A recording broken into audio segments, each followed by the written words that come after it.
guess the folks are watching TV. I still think we ought to tell them. No, Pete, you promised. Let me break the ice. Okay, but make sure you do a good job of it. Don't worry, I will. Good night.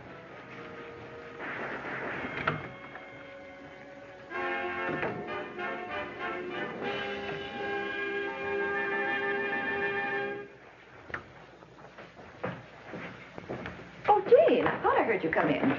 I didn't think you'd be up this late. I wouldn't have, except your mother got me trapped in the late show. Oh, don't you believe him? You know your father in a Western. Did you have a good time? Oh, wonderful. Good. Well, I think I'm going to hit the hay. Dad? Hmm? I've got something to tell you and Mother. Oh, what is it, dear? Well, Pete and I, well, he proposed to me tonight, and I said yes. You and Pete want to get married? I had no idea there was anything serious. I didn't tell you before because I wasn't sure myself. But I know for sure now that we do love each other. Well, I have to admit that Pete is a fine boy. Oh, yes, he certainly is. But he's not a Catholic, is that it? Well, Joe, we want you to be happy. Look, I know you're going to say that I ought to marry a Catholic. But Pete is very considerate, very understanding. We have so much in common. I just know that our marriage is going to work out wonderfully. Oh, well, dear, it's true that sometimes Protestant and Catholic marriages do seem to work out, as you put it. But there are so many things to be taken into consideration. Mother, don't you think I've thought about those things? But we're in love. Now, that's most important, isn't it? Well, honey, I think you ought to talk this over with Father Manning. Yes, just to make sure you really understand what's involved. I intend to. But I'm sure that nothing Father Manning could say would change the way I feel about Pete.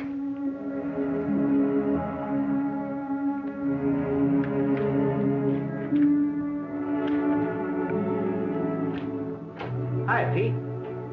Hey, you're just in time. How about joining us? No thanks, sis. What's the matter? Are you sick? No, never felt better. We just got home from the young married couples party at the church. How was your date? Well, it was wonderful. I asked Jane to marry me. Marry you? You're kidding. Well, what's wrong about that? Well, nothing, Pete. I think it's wonderful. Sure. Jane's a swell girl. But I didn't realize you were that serious. Well, it's quite simple. We're in love. We want to get married. Jane said yes. She's all for it. So just as soon as she breaks the news to her folks. What'll they say about her marrying a Protestant? Well, they're reasonable people. They know we'll work it out somehow. I don't think it's Now, going to... look. Don't tell me I'm going to start getting objections from you. Well, it's your life, Pete. And I mean it when I say I like Jane. She's a wonderful person. But she's a Roman Catholic. Is that what you're really trying to say? Pete, as your brother-in-law, this isn't my affair. Whatever you want to do, that's up to you. But one of the reasons that Betty and I have been so happy is that we've been able to share the things that matter most. We have nothing against Jane. But, well, you're a Protestant. What'll Mom and Dad say? I don't know, sis. I'm going to get a letter off to them right away. Haven't you ever told them about Jane? Of course. Perhaps not about our being serious, but I'm sure they'll understand. After all, Jane and I worship the same God. That's not the point. Well, what is? No matter how much you and Jane love each other, you'd never really become one spiritually. There'd always be a barrier. You know how much our church means to us. Our beliefs, the way we worship, the things we do together. Jane and I realize this isn't the ideal setup. Look at all the people who have opposite convictions about lots of things and are still happily married. All it takes is some intelligence and a little mutual understanding. Well, thanks. Thanks anyway for the advice. I think I'll start that letter to the folks.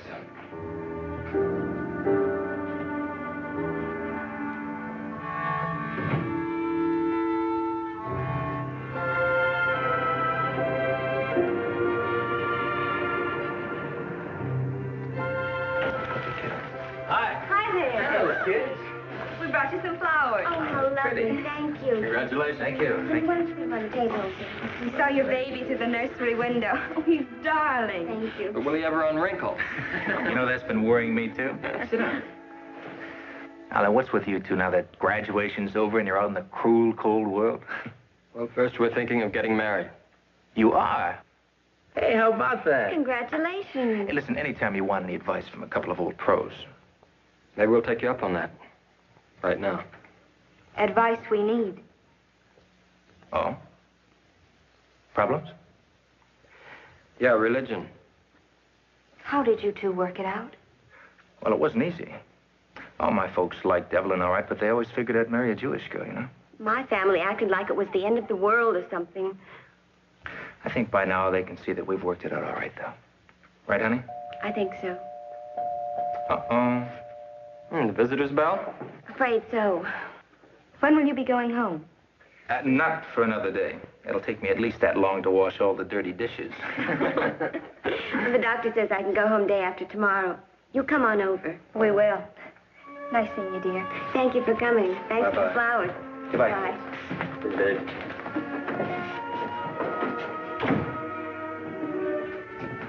Goodbye, honey. Bye. See you tomorrow.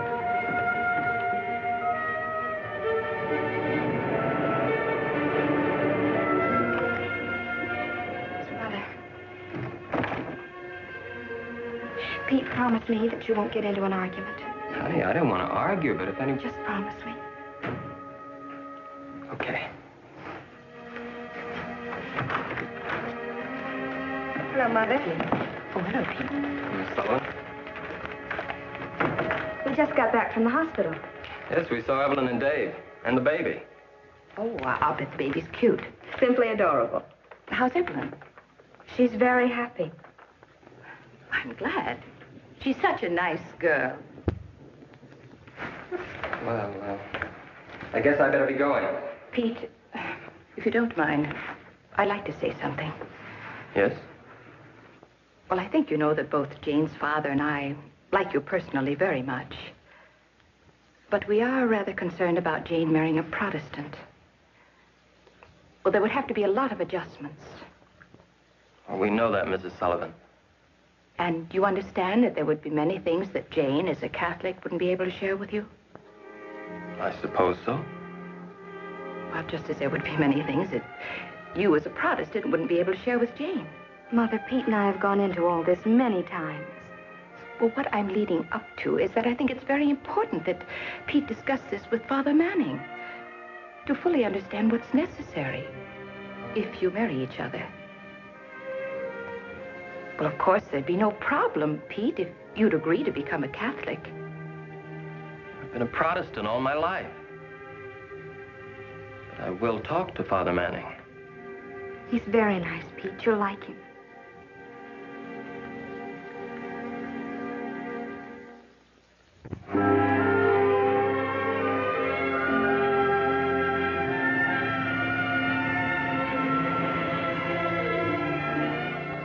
I've known the Sullivans for many years, and I don't blame you for falling in love with Jane. She's a wonderful girl. There's no argument there. And I wish that I could tell you to go ahead and get married and everything would be fine. But speaking quite frankly, there are a number of things that both of you must face. That's why I'm here. First of all, assuming that you intend to remain a Protestant, you'd have to agree to certain conditions before you could be married in the church. So Jane has said. Did she explain these conditions to you? Well, in a general way. I understand our children might have to be raised as Catholics. Yes, they would. That would be a prime obligation. Now, here's a copy of the pre-marriage agreement that you'd have to sign. Your children would have to be baptized and educated in the Roman Catholic faith. You see, Pete, even with this agreement, our church believes that mixed marriages are not good. We believe that marriage, if it is to be as God intended, should be a complete union, physical and spiritual. And in the case of a mixed marriage, we hope that the non-Catholic partner will be converted. As a matter of fact, that's one of the requirements that Jane will have to agree to. She must do everything in her power to bring you to her faith. And you, of course, will have to take a course of instructions. That sounds reasonable enough. I'd like to know more about what Jane believes. I'm glad to hear you say that. And I'd like her to know more about my church. She could attend a pastor's class with me. Well, I'm sorry, Pete, but under our rules, that'd be impossible. Well, what would happen if Jane and I didn't sign this? Well, Jane could not be married in the church, and the marriage would not be recognized. But if we were married by my pastor or a justice of peace, it would be legal, wouldn't it? No, not in the eyes of our church. And if Jane took part in such a marriage, she'd be considered by us to be living in a state of sin. Now, Pete, I don't mean to be harsh. This is a very serious step that you and Jane are considering. At best, a mixed marriage is a dangerous thing. That's why we try to safeguard it by insisting that the Catholic partner's faith be maintained. I see what you mean. I'll give you some literature to take home and study.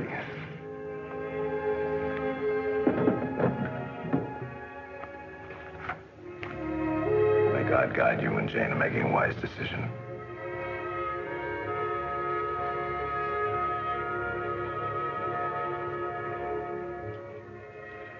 Well, I'll say one thing for this literature Father Manning gave me. It lays it right on the line.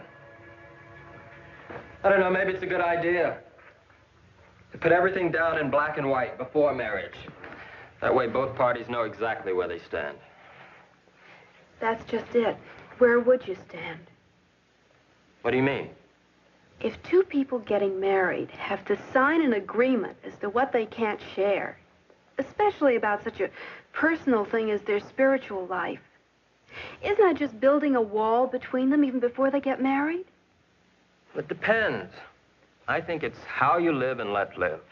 I think it's much more than that. Couples in love usually want to go to church together. It's an important part of the experience of being married. Sis, I'm sure there are going to be plenty of other things we can share together. Do you realize that Jane could never attend a service with you in your church? Why? Well, it's one of the rules of her church. And if your children are raised as Catholics, they could never attend a service with you in your church. We'd have each other, that's the main thing.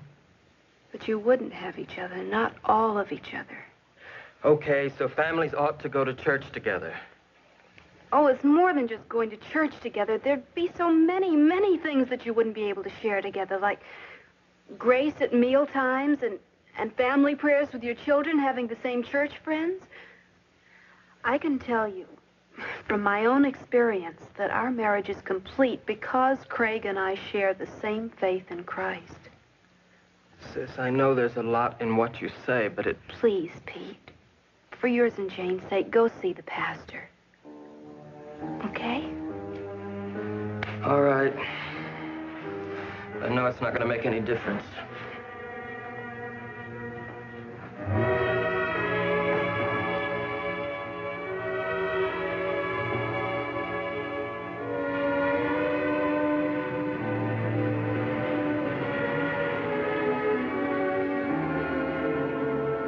I know how you feel.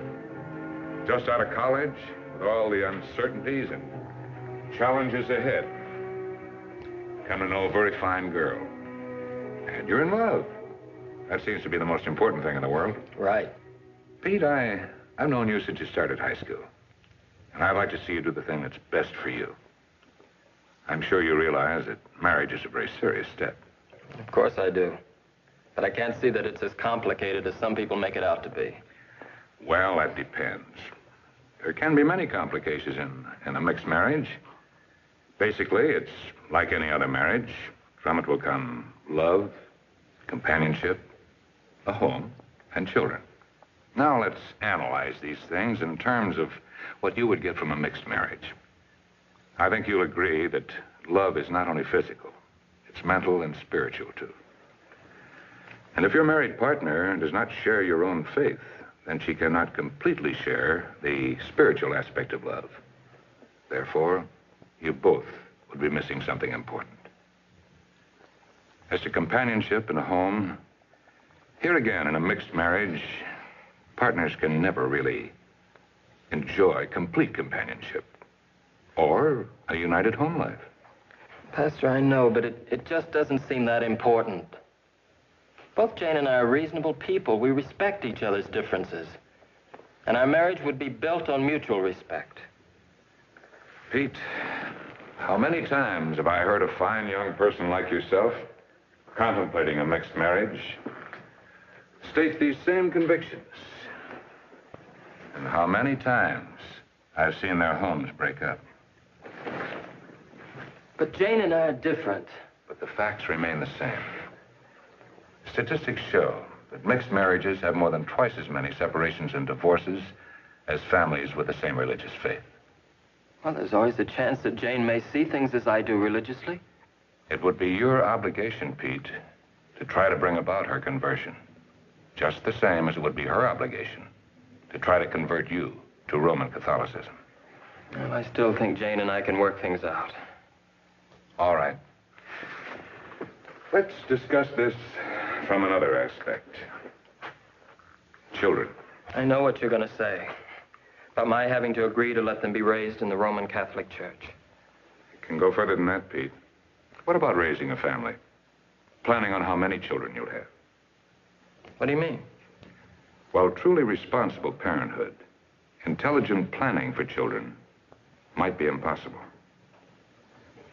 I hadn't realized that. Another thing, one of a parent's most solemn responsibilities to a child is to give that child the best spiritual heritage that he or she knows. As a Protestant, it's your duty to rear your children in your faith.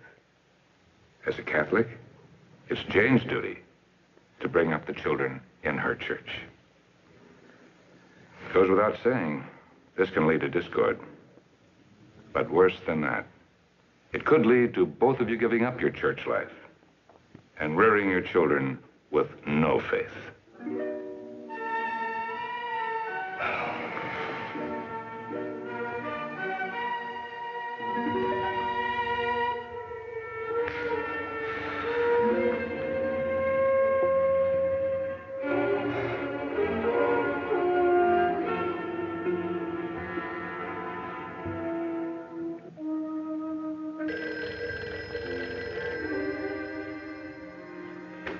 Yes? Hello, Pete. Oh, hello, hon. Tried to call you just a little while ago. I was talking to Evelyn. She wants us to come over and see the baby. She sounds like the happiest person on earth. I'm glad somebody feels good. What's the matter? Oh, it's that talk I had with Pastor Wadsworth. Why can't we work out our own problems? I talked to Father Manning today, too. Between him and my folks, I'm just about ready to elope to a South Sea island. It sounds like a good idea. What are you doing tonight? My folks insist that I go to some parish affair with them. But tomorrow afternoon, let's go over and see Evelyn. Right. Bye, hon. I love you. And I love you.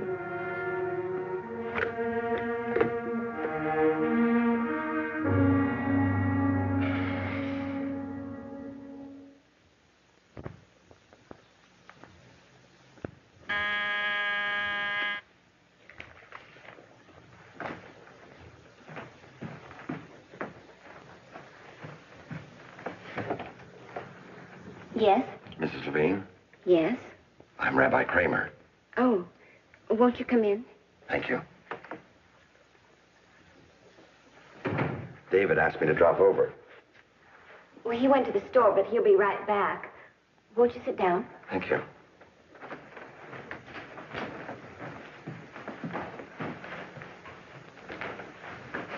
Well, how's the baby?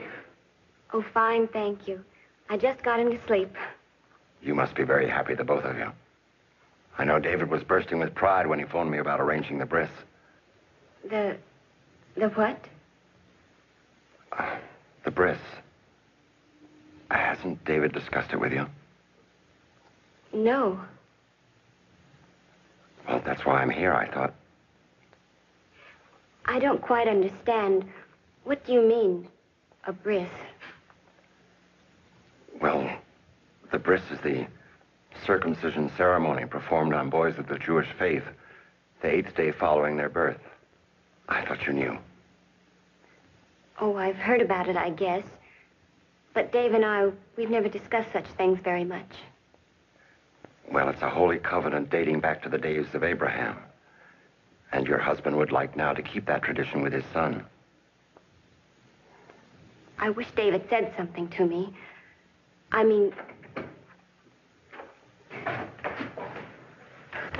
Oh, Rabbi. Hello, David. Dave, the rabbi was just talking about the bris. Well, yeah, I meant to tell you about it, honey. But... Perhaps it would be better if I come back later. Thanks, Rabbi. Before I leave, I'd like to point out that because you are of different faiths, you face new problems as parents that can be solved only by mutual love and understanding. Mrs. Levine, listen to David. Consider carefully what his faith means to him in this matter of the bris. And David, you must be understanding with your wife. Call me when you'd like me to come back. I'm anxious to help in any way I can. Goodbye, Rabbi.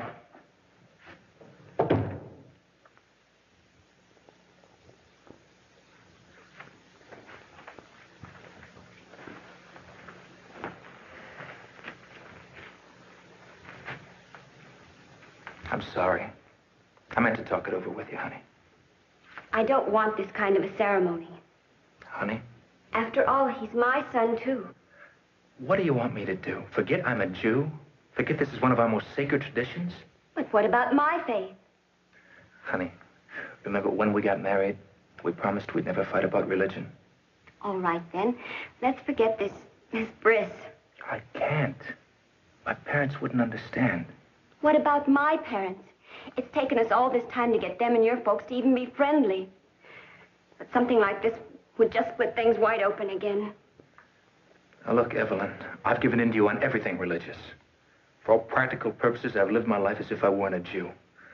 But this ceremony with my firstborn son, it's deep, it's part of my roots. Can't you understand?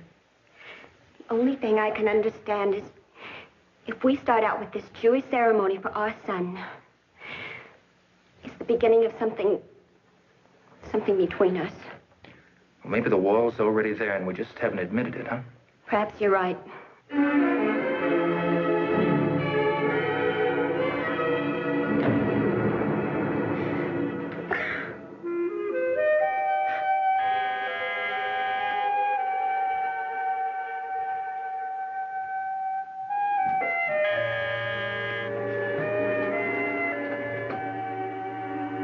Hi, Evelyn. Good to see you up and around. How you feeling? Oh, okay, I guess. Come on in. Is something the matter, Evelyn? Maybe we should come back later. No, please stay. I've got to talk to somebody. What's happened, dear? Nothing yet. Who would ever think a little baby would lead to this? Lead to what, Evelyn? Our first quarrel. Over religion.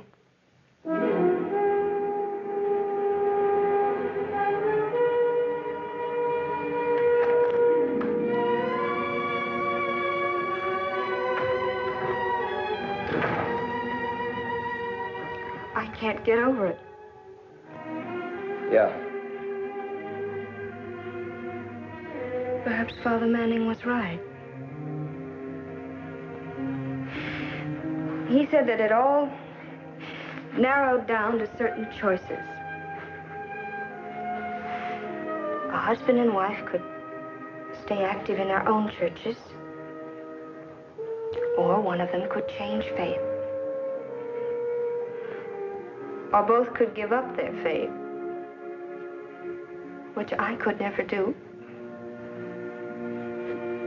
Or both could accept a third faith together.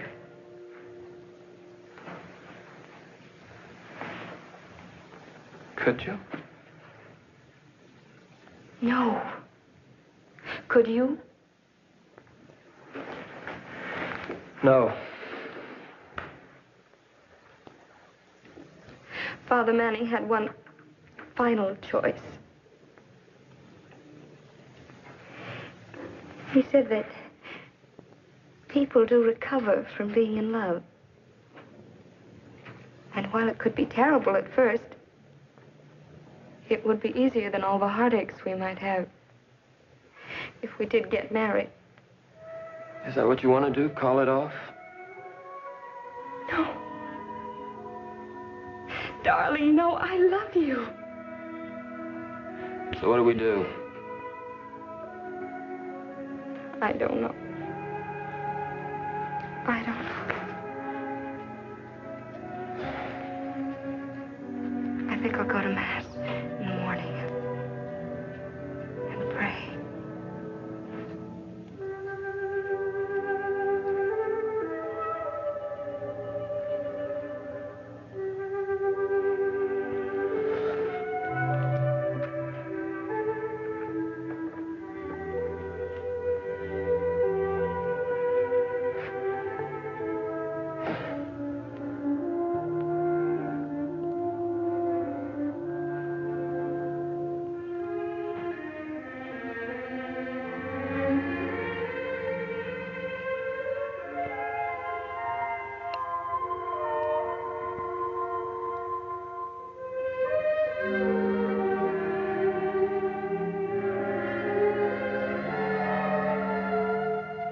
Lord, what shall I do?